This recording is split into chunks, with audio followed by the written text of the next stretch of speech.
खुद को कैसे बदलना है, इस विषय पर हम आज एक आपको कहानी सुनाएंगे। तो चलिए शुरुआत करते हैं। बहुत समय पहले की बात है।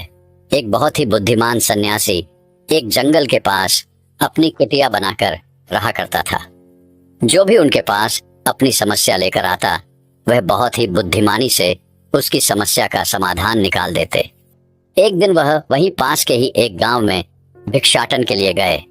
जब वो भिक्षा मांगकर वापस लौट रहे थे, तो रास्ते में उन्हें एक युवा व्यक्ति ने रोक लिया और कहा, मैंने सुना है कि आप किसी भी समस्या को बड़ी बुद्धिमानी से सुलझा देते हैं। हालांकि मुझे तो ज्यादा विश्वास नहीं कि आप मेरी इस जटिल समस्या को सुलझा पाएंगे, लेकिन मैंने लोगों से आपकी बुद्धिमानी के बहुत से किस्से सुन रखे हैं। इसलिए मैं आपसे एक बात जानना चाहता हूँ कि हमें किसी भी काम में असफलता की घबराहट क्यों होती है, और हम अपने किसी भी लक्ष्य को असफलता के घबराहट के बिना कैसे प्राप्त कर सकते हैं। युवा व्यक्ति का यह प्रश्न सुन बौद्ध सन्यासी मुस्कुराए और बोले, मैं तुम्हारे इस प्रश्न का उत्तर जरूर दूंगा, और उसके बाद से तुम्हारी सारी घबराहट भी खत्म हो जाएगी। लेकिन उससे पहले तुम्हें मेरे साथ मेरी कुटिया तक चलना होगा। वह युवा लड़का उस सन्यासी की बुद्धिमत्ता को परखना चाहता था, इसीलिए वह कुटिया तक जाने के लिए तैयार हो गया।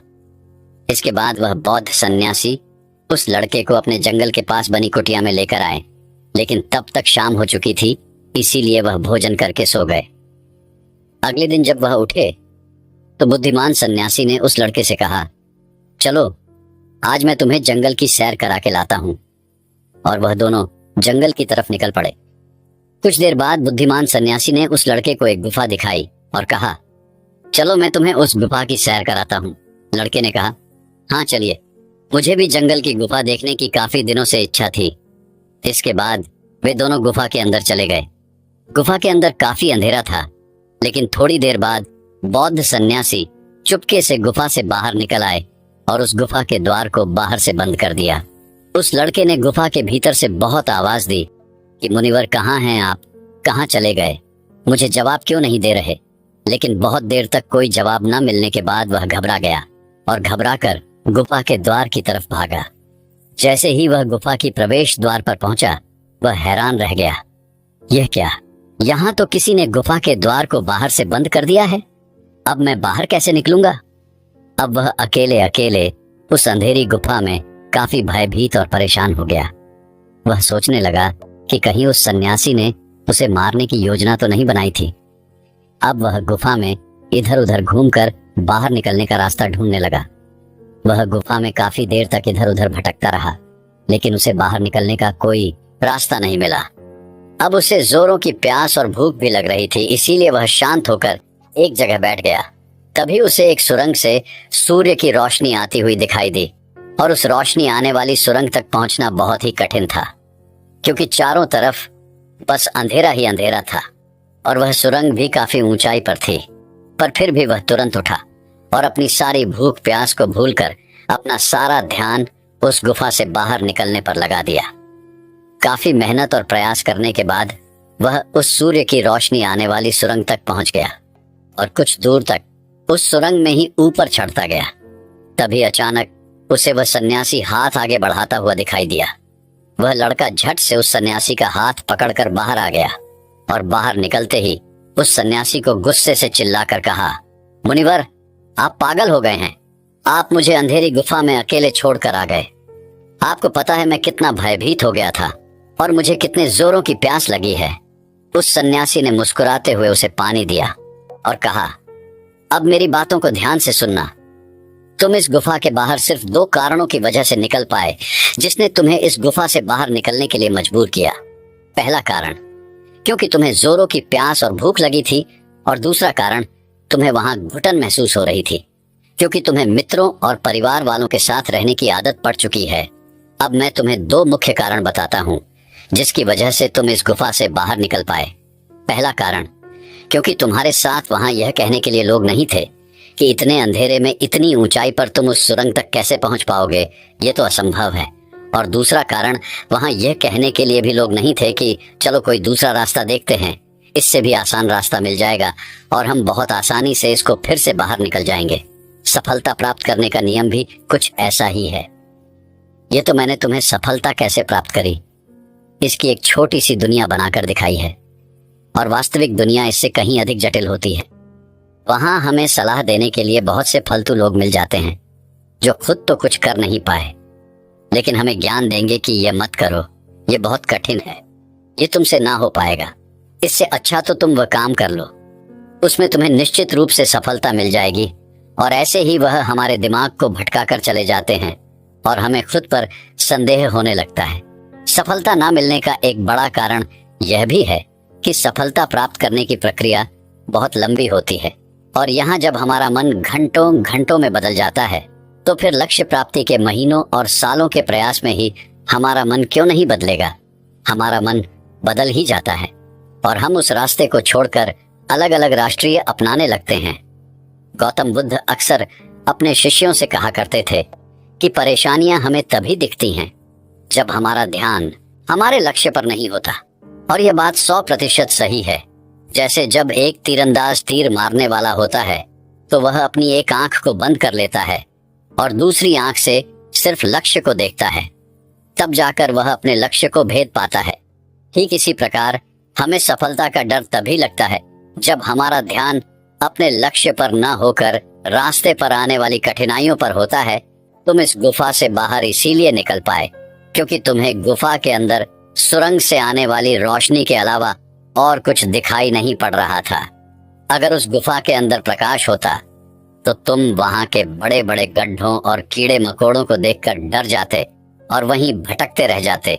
इसीलिए अपना सारा ध्यान केवल अपने लक्ष्य पर टिकाए रखो और आसपास क्या हो रहा है, लोग क्या बोल रहे हैं, उस पर ध्यान देना बंद कर दो। तुम्हारे मित्र और रिश्तेदार क्या कर रहे हैं, उन्हें सफलता मिली कि नहीं, ये सब देखना बंद कर दो और केवल खुद के काम पर ध्यान दो। फिर देखना कि जब तुम्हारा समय आएगा तो लोग खड़े होकर तुम्हारे लिए तालियां बजाएंगे। और इतना कहकर वह बुद्धिमान सन्यासी मौन हो गए। उस युवा लड़के ने कहा, मुनिवर, आपने तो आज मेरी आंखें ही खोल दी। आपने कही हर एक बात में ही मुझे बुद्धिमानी नजर आई। आप सच में बहुत बुद्धिमान हैं, इसीलिए सभी आपको बुद्धिमानी का लोहा मानते हैं। मैं आपको वचन देता हूं कि आज से मैं मेरे मन को कभी भी असफलता के डर से नहीं सताऊंगा। मैं अपना पूरा ध्यान सिर्फ अपने काम पर लगाऊंगा और जल्दी ही एक सफल व्यक्ति बनकर दिखाऊंगा। इतना कहकर उस लड़के ने बुद्धिमान सन्यासी का धन्यवाद किया और वापस अपने गांव चला गया। तो दोस्तों, चलिए इसके बाद कि इससे भी अच्छी कहानी की शुरुआत करते हैं। पुराने समय की बात है। नगर में रहने वाला सबल नाम का एक लड़का अपनी जिंदगी से बहुत निराश था। उसकी निराशा का कारण यह था कि वह अब तक कुछ भी नहीं कर रहा था। उसके माँ बाप उसे ताने मारते कि तेरे सारे मित्र कुछ ना कुछ कर रहे हैं, लेकिन तू अभी भी घर में ही बैठा हुआ है। मित्रों के बीच भी अक्सर उसका मजाक ही बनता। वह कहीं जाता तो लोग उससे पूछते कि क्या कर रहे हो। उसे यह बताने में बड़ी शर्म आती कि अभी वह कुछ भी नहीं कर रहा। धीरे धीरे उसने रिश्तेदारों के यहाँ जाना और लोगों से मिलना जुलना कम कर दिया।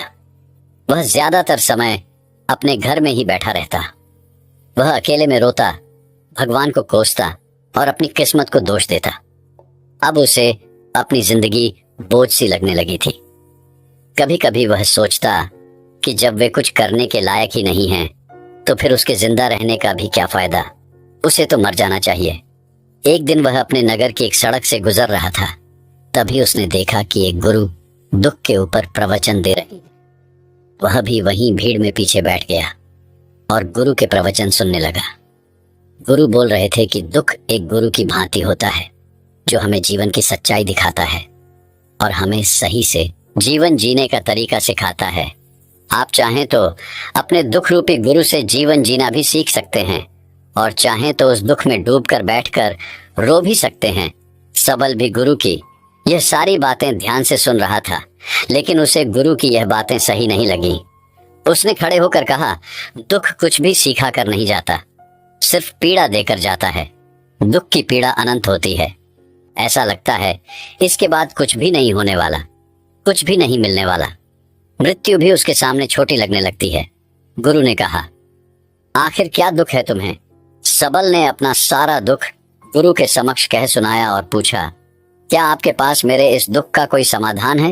गुरु मुस्कुराए और बोले, जिस दिन तुम्हारे पास सच्चा दुख आए उसी दिन मेरे पास लौट कर आना, मैं तुम्हारे दुख का समाधान अवश्य करूंगा। इतना कहकर गुरु वहां से चले गए। सबल ने सोचा, क्या मेरा दुख सच्चा नहीं है? क्या जिस दुख से मैं गुजर रहा हूं वो झूठा है? कोई भी मेरे दुख को नहीं समझ सकता। जब माँ बाप नहीं समझ पाई तो गुरु क्या समझेंगे? अपने दुखों से परेशान होकर सबल ने एक निर्णय लिया कि अब वह कुछ करके दिखाएगा। उसने एक छोटा सा व्यापार शुरू किया, लेकिन उसमें उसे सफलता नहीं मिल रही थी। पर उसके घर वाले खुश थे कि वह कुछ तो प्रयास कर रहा है। वह अपने व्यापार में जुटा रहा और उसे धीरे धीरे सफलता भी मिलने लगी। फिर उसने रफ्तार पकड़ ली और सिर्फ 3 साल के अंदर ही वह एक बड़ा व्यापारी बन गया। अब सबल के चारों तरफ ऐसे बहुत से लोग थे जो उसकी चिंता करते थे, उसे पसंद करते थे, उसके काम की प्रशंसा करते थे। अब उसके घर वाले भी उसकी प्रशंसा करते नहीं थकते थे। दिन प्रतिदिन उसके मित्रों की संख्या बढ़ती जा रही थी। अब वह अपनी जिंदगी से बहुत ही खुश था।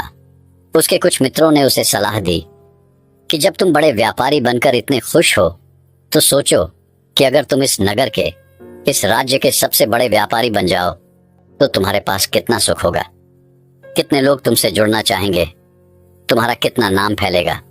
स्वयं राजा भी तुमसे मित्रता करना चाहेंगे और जरूरत पड़ने पर तुमसे ही धन उधार लेंगे। मित्रों की यह बात सबल के मन में घर कर गई। अब उसने और भी धन कमाने का प्रयास शुरू कर दिया, लेकिन उसे यह सब कुछ बहुत ही जल्दी चाहिए था। वह यह सब कुछ प्राप्त करने में अपना ज्यादा समय बर्बाद नहीं करना चाहता था। इसीलिए उसने ऐसे भी कार्य करने शुरू कर दिए जो उचित नहीं थे। उसने बड़ी मात्रा में अपने मित्रों से धन उधार लेना शुरू कर दिया। ज्यादा मुनाफा कमाने के लालच में अपने सामान में मिलावट करने लगा। उसने दूसरे व्यापारियों के खिलाफ षड्यंत्र भी रचे, उन्हें डराया धमकाया। जैसा जैसा उसके मित्र उससे कहते गए वह वही करता गया। वही इन तरीकों से ज्यादा धन तो कमा रहा था, लेकिन अब उसके जीवन में सुकून ही रह गया था। उसके मन की शांति गायब हो गई थी। उसे रातों में नींद नहीं आती थी। वह किसी उधेड़बुन में लगा रहता था। सुख सदन की सारी वस्तुएं होने के बाद भी उसे किसी में सुख नहीं मिल रहा था। एक दिन सबल अपनी गाड़ी में सवार होकर कहीं जा रहा था। तभी रास्ते में उसे गुरु का आश्रम दिखा। वह रुक गया। वह गुरु के पास जाकर बोला, गुरुदेव, आपने कहा था कि जब तुम्हारे जीवन में सच्चा दुख आए तब मेरे पास आना। अब मैं बहुत दुखी हूं। मेरे रातों की नींद गायब हो गई है। मुझे कहीं सुकून नहीं मिल रहा। इस तरीके से सबल ने अपनी सारी समस्या गुरु के सामने कह सुनाई। गुरु ने कहा, जब तुम मुझसे पहली बार मिले थे तब भी तुम किसी दुख में थे। तुमने उस दुख से क्या सीखा? सबल ने कहा, मैंने सीखा कि सिर्फ सोचने और चिंता करने से कुछ नहीं होता। अपनी सोच को सच करने के लिए कर्म करना पड़ता है, और सिर्फ कर्म करने से भी कुछ नहीं होता। अपने कर्म को अंतिम पड़ाव तक ले जाना भी आवश्यक होता है। चाहे रास्ते में कितनी ही मुश्किलें आए, मन कितना ही निराश हो, कितना ही लगे कि अब आगे कुछ भी नहीं होने वाला, तब भी यह मानकर चलो कि मैं जो भी कर रहा हूँ उसमें सफल अवश्य होऊंगा। लोग सिर्फ सफल व्यक्ति को ही सम्मान देते हैं। फिर चाहे कोई कितना ही अच्छा क्यों ना हो, वह लोगों की नजरों में बोझ ही होता है। यह सब सुन गुरु मुस्कुराए और बोले, यह असली दुख नहीं है।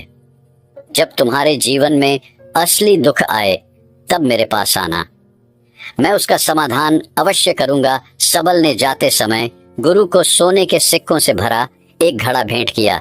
घड़ा देखकर गुरु ने कहा, यह मेरे किसी काम का नहीं, इसे उस पेड़ के नीचे गड्ढा खोदकर दफना दो।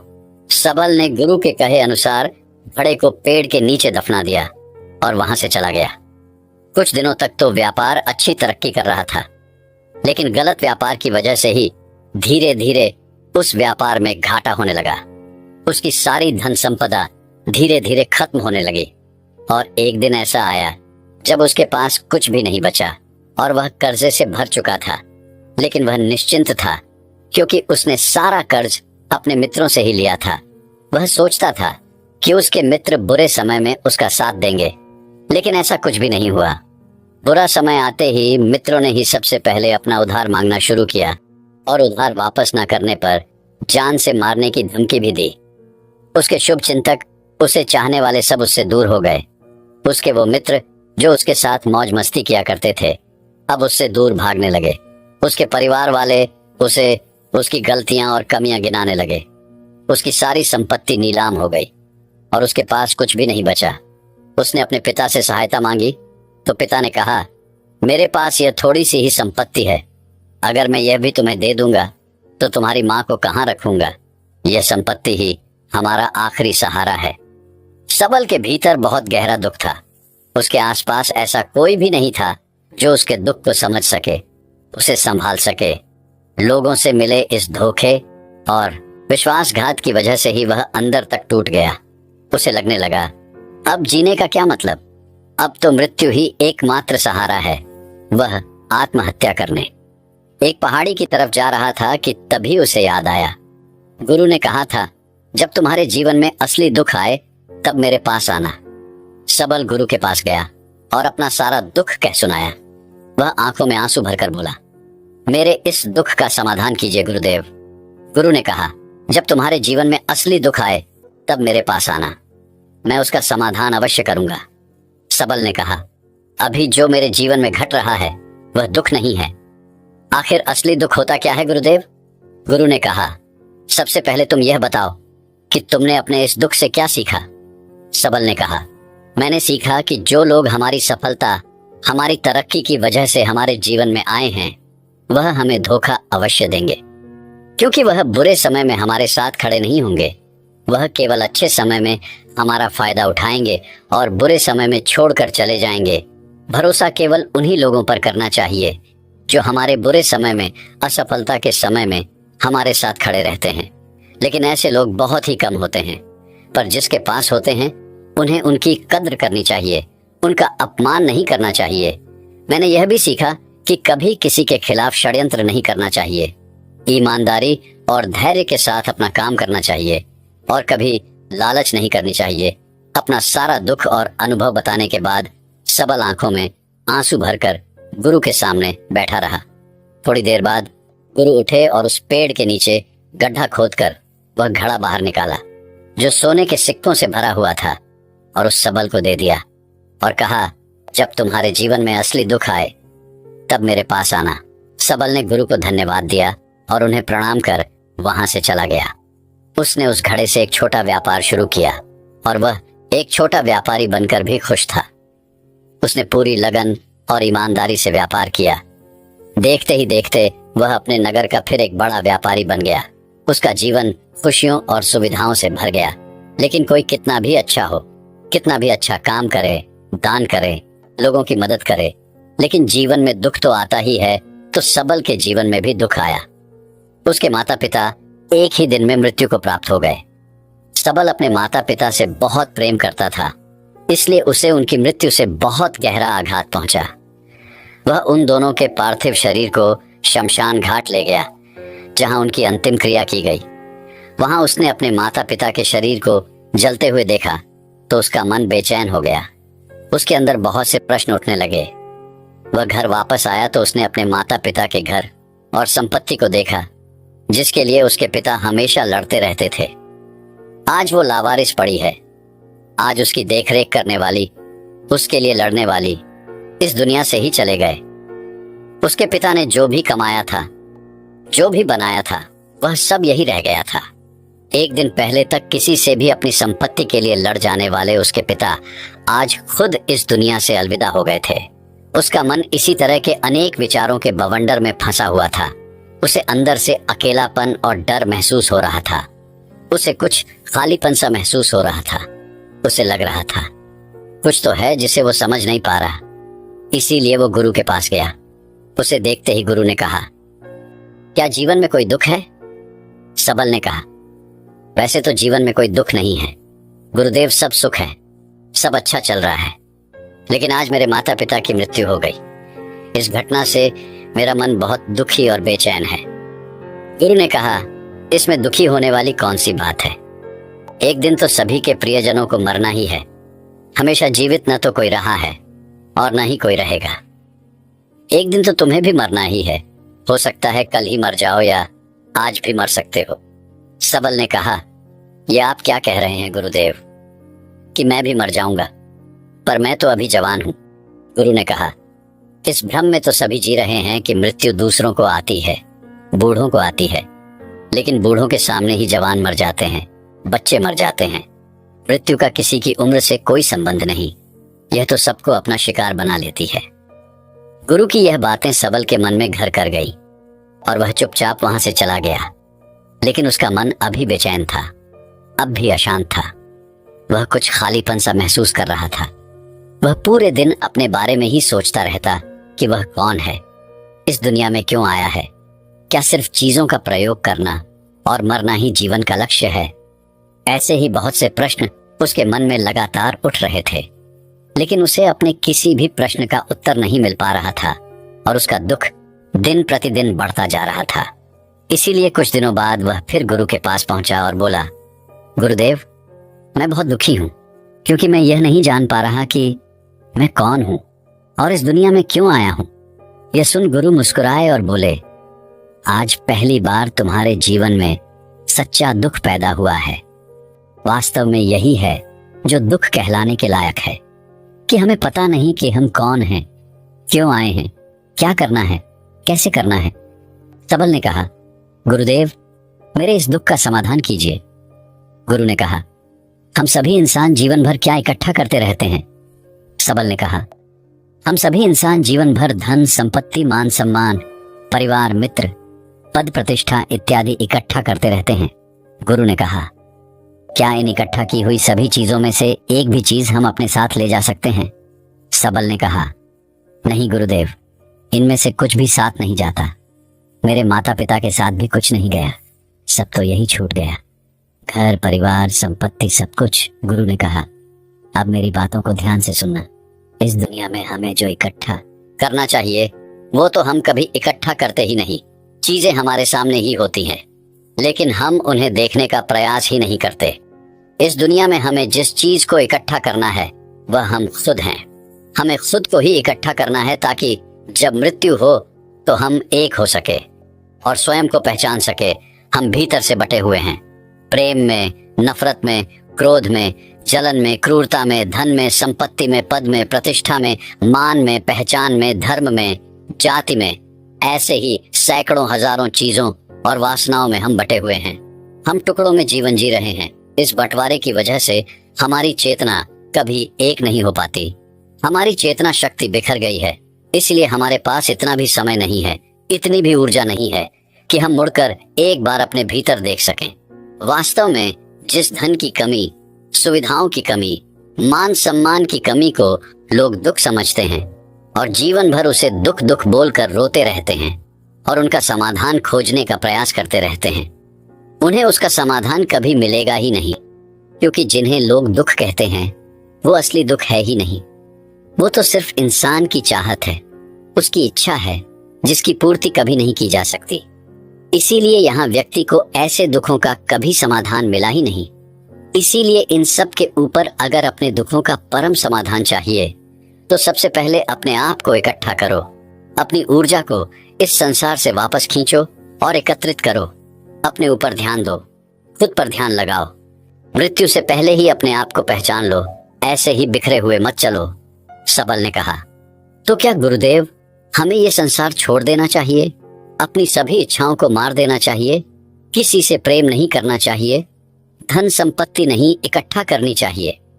मान सम्मान की आशा छोड़ देनी चाहिए? गुरु ने कहा, एक बिखरे हुए मनुष्य के अंदर से कामनाएं, इच्छाएं और वासनाएं ऐसे ही निकलती हैं जैसे पहाड़ से कोई पत्थर गिर रहा हो, जिस पर पहाड़ का कोई नियंत्रण नहीं है सिवाय देखने, परेशान होने और कुछ होने के। इसी प्रकार एक बिखरे हुए मनुष्य की इच्छाएं अनियंत्रित और दुखदायी होती है। उसका अनियंत्रित मन कुछ भी इच्छाएं और कल्पनाएं करता रहता है और दुखी होता रहता है। लेकिन जब व्यक्ति एकत्रित हो जाता है तो वह जो भी करता है सब उसके नियंत्रण में रहता है। तब इच्छाएं भी उसकी इच्छा से निकलती हैं।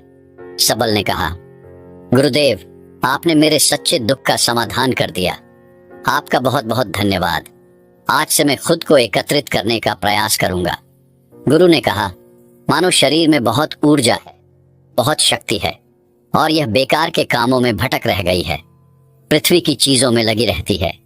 यह ऐसा ही है जैसे कि एक अत्यंत शक्तिशाली मशीन किसी बच्चे के हाथों में दे दी गई हो और वह बिना सोचे समझे, बिना किसी नियंत्रण और जानकारी के बस इसकी शक्ति को कहीं भी बर्बाद कर रहा हो।